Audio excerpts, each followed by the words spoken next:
트럼프 선대본이 발송한 이메일에는 중국은 자국 내 코로나19 확산을 은폐하기 위해 거짓말과 할 수 있는 모든 일을 해왔다며 이는 정말 부끄러운 일. 자오리즌 중국 외교부 대변인은 기자회견을 열고 중국은 미국의 발표에 대해 심각한 우려를 표명한다고 밝혔다. 그러면서 미국이 자신의 책임과 의무를 성실히 이행하고 WHO가 방역을 이끄는 것을 지지할 것을 촉구한다고 강조. AP통신은 중국 정부가 코로나19의 대유행과 성이 크다고 결론을 내고서도 이를 자국 내에 알리기까지 6일간 공백이 있었다고 보도했다. 중국 정부가 올해 1월 14일 코로나19로 인한 전염병에 직면했을 가능성이 있다고 내부적으로 판단했지만 시진핑 중국 국가주석이 이를 공개적으로 경고한 것은 6일이 지난 후였다는 것이다. 그동안 중국 정부는 수차례 코로나19 발생을 WHO에 보고했다며 바이러스에 대한 정보 은폐는 없었다고 부정해왔다.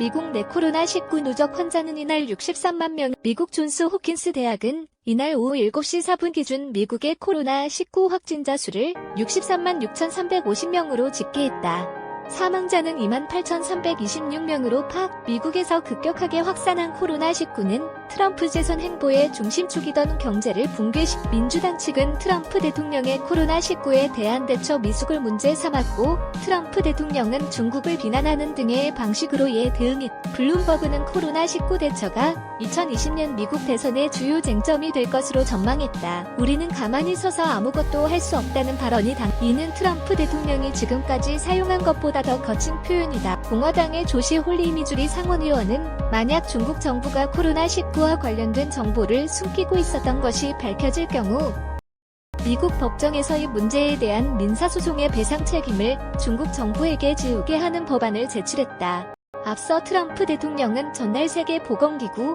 WHO에 대한 자금 지원 중단을 발표했다. WHO가 중국의 주장을 액면 그대로 받아들이면서 전염병이 확산할 때까지 그 정보를 제대로 공유하지 못했다는 이유에서다.